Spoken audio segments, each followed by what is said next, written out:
अध्याय 48 सद्गुरु के लक्षण। श्री शेवड़े और श्री सपटनेकर व श्रीमती सपटनेकर संतति दान। अध्याय प्रारंभ करने से पूर्व किसी ने हेमाडपंत से प्रश्न किया कि साईं बाबा गुरु थे या सद्गुरु। इसके उत्तर में हेमाडपंत ने सद्गुरु के लक्षणों का निम्न प्रकार वर्णन किया है।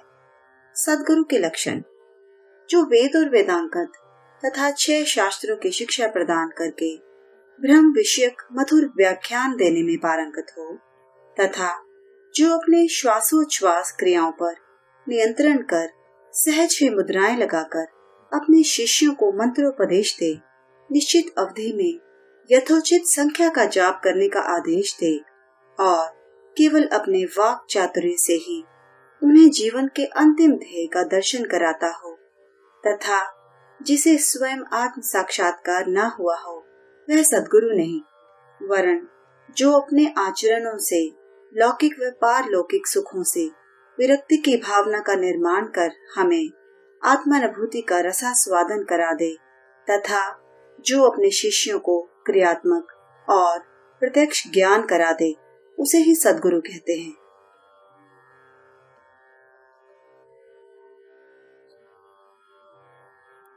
जो स्वयं ही आत्म साक्षात्कार से वंचित है, वे भला अपने अनुयायियों को किस प्रकार अनुभूति करा सकते हैं। सद्गुरु स्वप्न में भी अपने शिष्य से कोई लाभ या सेवा शुश्रूषा की लालसा नहीं रखते, वरन स्वयं उनकी सेवा करने को ही उद्यत रहते हैं। उन्हें यह कभी भी भान नहीं होता है कि मैं कोई महान हूँ और मेरा शिष्य मुझसे तुच्छ है, अपितु उसे अपने ही सदृश समझा करते हैं। सद्गुरु की मुख्य विशेषता यही है कि उनके हृदय में सदैव परम शांति विद्यमान रहती है। वे कभी अस्थिर या अशांत नहीं होते और न उन्हें अपने ज्ञान का ही लेश मात्र गर्व होता है। उनके लिए राजा रंग, स्वर्ग अपवर्ग सब एक ही समान है। हेमाडपंत कहते हैं कि मुझे गत जन्मों के शुभ संस्कारों के परिणाम स्वरूप श्री साईं बाबा सदृश सद्गुरु के चरणों की प्राप्ति तथा उनके कृपा पात्र बनने का सौभाग्य प्राप्त हुआ। वे अपनी युवावस्था में चिलम के अतिरिक्त कुछ संग्रह न किया करते थे। न उनके बाल बच्चे तथा मित्र थे, न घर बार था और न उन्हें किसी प्रकार का आश्रय प्राप्त था। 18 वर्ष की अवस्था से ही उनका मनोनिग्रह बड़ा विलक्षण था। वे निर्भय होकर निर्जन स्थानों में विचरण करते एवं सदा आत्मलीन रहते थे। उनका कथन था कि मैं सदा भक्त के पराधीन रहता हूँ। जब वे शरीर में थे, उस समय भक्तों ने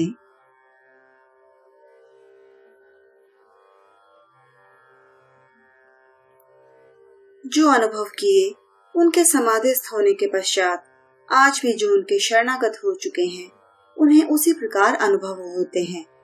भक्तों को तो केवल इतना ही यथेष्ट है कि यदि वे अपने हृदय को भक्ति और विश्वास का दीपक बनाकर उसमें प्रेम की ज्योति प्रज्वलित करें, तो ज्ञान ज्योति स्वयं प्रकाशित हो उठेगी।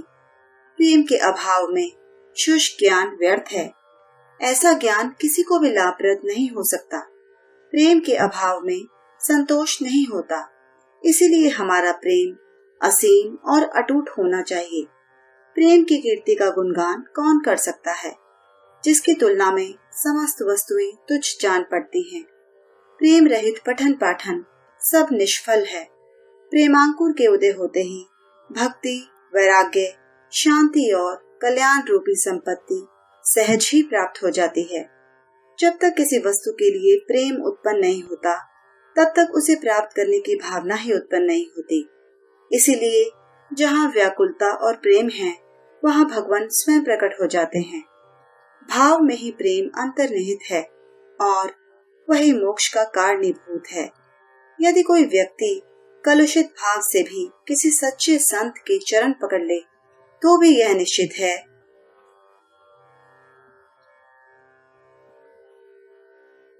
कि वह अवश्य तर जाएगा। ऐसी ही कथा नीचे दर्शाई गई है।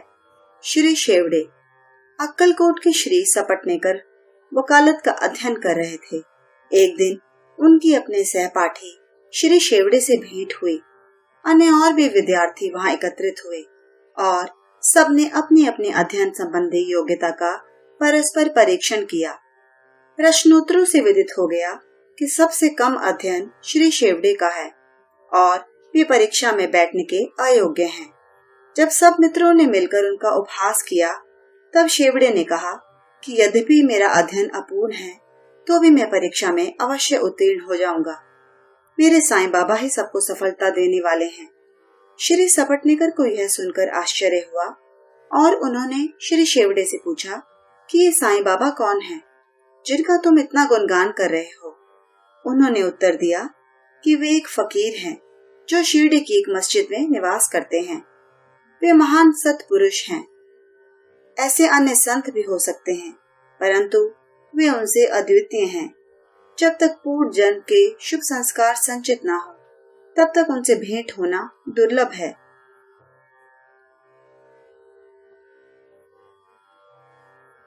मेरी तो उन पर पूर्ण श्रद्धा है। उनके श्रीमुख से निकले वचन कभी असत्य नहीं होते। उन्होंने ही मुझे विश्वास दिलाया है कि मैं अगले वर्ष परीक्षा में अवश्य उत्तीर्ण हो जाऊंगा। मेरा भी अटल विश्वास है कि मैं उनकी कृपा से परीक्षा में अवश्य ही सफलता पाऊंगा। श्री सपटनेकर को अपने मित्र के ऐसे विश्वास पर हंसी आ गई और साथ ही श्री साईं बाबा का भी उन्होंने उपहास किया। भविष्य में जब शेवड़े दोनों परीक्षाओं में उत्तीर्ण हो गए, तब सपटनेकर को यह जानकर बड़ा आश्चर्य हुआ। श्री सपटनेकर परीक्षा में उत्तीर्ण होने के पश्चात अक्कलकोट में रहने लगे और वहीं उन्होंने अपनी वकालत प्रारंभ कर दी। 10 वर्षों के पश्चात सन 1913 में उनके इकलौते पुत्र की गले की बीमारी से मृत्यु हो गई, जिससे उनका हृदय विचलित हो उठा। मानसिक शांति प्राप्त करने हेतु उन्होंने पंढरपुर, गाणगापुर और अन्य तीर्थ स्थानों की यात्रा की, परंतु उनकी अशांति पूर्ववत ही बनी रही। उन्होंने वेदांत का भी श्रवण किया, परंतु वह भी व्यर्थ ही सिद्ध हुआ। अचानक उन्हें शेवड़े के वचनों तथा श्री साईं बाबा के प्रति उनके विश्वास की स्मृति हो आई और उन्होंने विचार किया कि मुझे भी शिरडी जाकर बाबा के दर्शन करना चाहिए। वे अपने छोटे भाई पंडित राव के साथ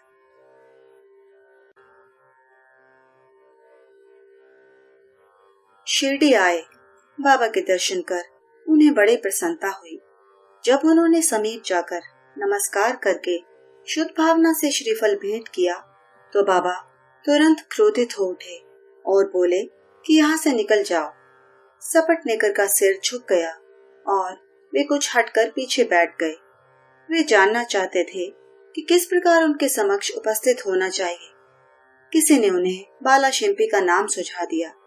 सपटनेकर उनके पास गए और उनसे सहायता करने की प्रार्थना करने लगे। तब वे दोनों बाबा का एक चित्र मोल लेकर मस्जिद को आए। बाला शिंपी ने अपने हाथ में चित्र लेकर बाबा के हाथ में दे दिया और पूछा कि यह किसका चित्र है। बाबा ने सपटनेकर की ओर संकेत कर कहा कि यह तो इसके यार का है। यह कहकर वे हंसने लगे और साथ ही सब भक्त मंडली भी हंसने लगी। बाला शिंपी के संकेत पर जब सपटनेकर उन्हें प्रणाम करने लगे, तो वे पुनः चिल्ला पड़े कि चल हट। सपटनेकर की समझ में नहीं आता था कि वे क्या करें।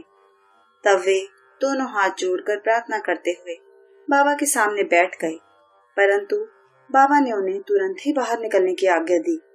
वे दोनों बहुत ही निराश हुए। उनकी आज्ञा कौन टाल सकता था।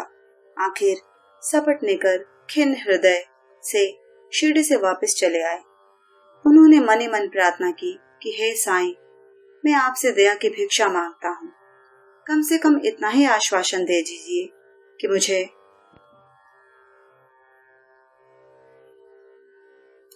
भविष्य में कभी न कभी आपके श्री दर्शनों की अनुमति मिलेगी। श्रीमती सपटनेकर। 1 वर्ष बीत गया, फिर भी उनके मन में शांति न आई। वे गाणगापुर गए, जहां उनके मन में अशांति और अधिक बढ़ गई। अतः वे माडेगांव विश्राम के लिए पहुंचे और वहां से ही काशी जाने का निश्चय किया। प्रस्थान करने के 2 दिन पूर्व उनकी पत्नी को स्वप्न हुआ कि वह स्वप्न में एक गागर ले लक्कड़ शाह के कुएं पर जल भरने जा रही है। वहां नीम के नीचे एक फकीर बैठा है, सिर पर एक कपड़ा बंधा हुआ है। फकीर उसके पास आकर कहने लगा कि हे मेरी प्रिय बच्ची, तुम क्यों व्यर्थ कष्ट उठा रही हो? मैं तुम्हारी गागर निर्मल जल से भर देता हूँ। तब फकीर के भय से वह खाली गागर लेकर ही लौट आई। फकीर भी उसके पीछे पीछे चला आया। इतने में ही घबराहट में उसकी निद्रा भंग हो गई और उसने आंखें खोल दी। यह स्वप्न उसने अपने पति को सुनाया। उन्होंने इसे शुभ शकुन माना और वे दोनों शिरडी को रवाना हो गए। जब वे मस्जिद पहुंचे तो बाबा वहां उपस्थित न थे। वे लेंडी बाग गए हुए थे। उनके लौटने की प्रतीक्षा में ही वे वहीं बैठे रहे। जब बाबा लौटे तो उन्हें देखकर उनकी पत्नी को बड़ा आश्चर्य हुआ, क्योंकि स्वप्न में जिस फकीर के उसने दर्शन किए थे उनकी आकृति बाबा से बिल्कुल मिलती जुलती थी। उसने अति आदर सहित बाबा को प्रणाम किया और वहीं बैठे बैठे उन्हें निहारने लगी। उसका विनम्र स्वभाव देखकर बाबा अत्यंत प्रसन्न हो गए। अपनी पद्धति के अनुसार वे एक तीसरे व्यक्ति को अपने अनोखे ढंग से कहानी सुनाने लगे। मेरे हाथ, उदर, शरीर तथा कमर में बहुत दिनों से दर्द हुआ करता था। मैंने अनेक उपचार किए, परंतु मुझे कोई लाभ न पहुंचा। मैं औषधियों से ऊब उठा, क्योंकि मुझे उनसे कोई लाभ न हो रहा था। परंतु अब मुझे बड़ा अचंभा हो रहा है कि मेरी समस्त पीड़ाएं एकदम ही जाती रहीं। यद्यपि किसी का नाम नहीं लिया गया था, परंतु यह चर्चा स्वयं श्रीमती सपटनेकर की थी। उनकी पीड़ा, जैसा बाबा ने अभी कहा, सर्वथा मिट गई और वे अत्यंत प्रसन्न हो गई। संतति दान। तब श्री सपटनेकर दर्शन के लिए आगे बढ़े, परंतु उनका पूर्वोक्त वचनों से ही स्वागत हुआ कि चल हट। इस बार वे बहुत धैर्य और नम्रता धारण करके आए थे। उन्होंने कहा कि पिछले कर्मों के अनुसार ही बाबा मुझसे अप्रसन्न हैं और उन्होंने अपना चरित्र सुधारने का और बाबा से एकांत में भेंट करके अपने पिछले कर्मों की क्षमा मांगने का निश्चय किया। उन्होंने वैसा किया भी, और अब जब उन्होंने अपना मस्तक उनके श्री चरणों पर रखा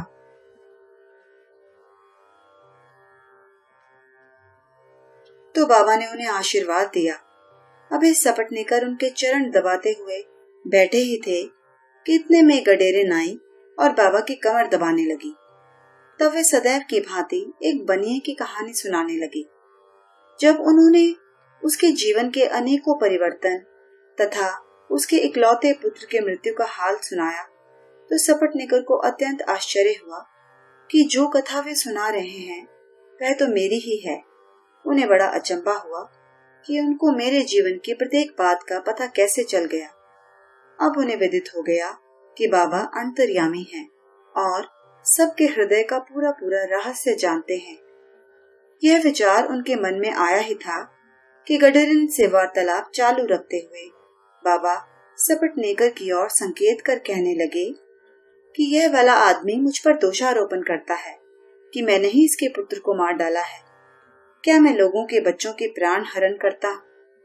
फिर ये महाशय मस्जिद में आकर अब क्यों चीख पुकार मचाते हैं? अब मैं एक काम करूंगा, अब मैं उसी बालक को फिर से इनकी पत्नी के गर्भ में ला दूंगा। ऐसा कहकर बाबा ने अपना वरद हस्त सपटनेकर के सिर पर रखा और उसे सांत्वना देते हुए कहा कि ये चरण अधिक पुरातन तथा पवित्र हैं।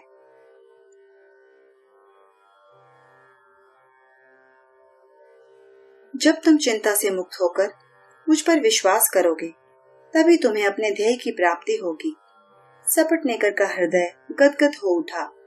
तब अश्रुधारा से उनके चरण धोकर वे अपने निवास स्थान पर लौट आए और फिर पूजन की तैयारी कर नैवेद्य आदि लेकर वे सपत्नीक मस्जिद में आए। वे इसी प्रकार नित्य नैवेद्य चढ़ाते और बाबा से प्रसाद ग्रहण करते रहे। मस्जिद में अपार भीड़ होते हुए भी वे वहां जाकर उन्हें बार बार नमस्कार करते थे। एक दूसरे से सिर टकराते देखकर बाबा ने उनसे कहा कि प्रेम तथा श्रद्धा द्वारा किया हुआ एक नमस्कार ही मुझे पर्याप्त है। उसी रात्रि को उन्हें चावड़ी का उत्सव देखने का भी सौभाग्य प्राप्त हुआ और उन्हें बाबा ने पांडुरंग के रूप में दर्शन दिए।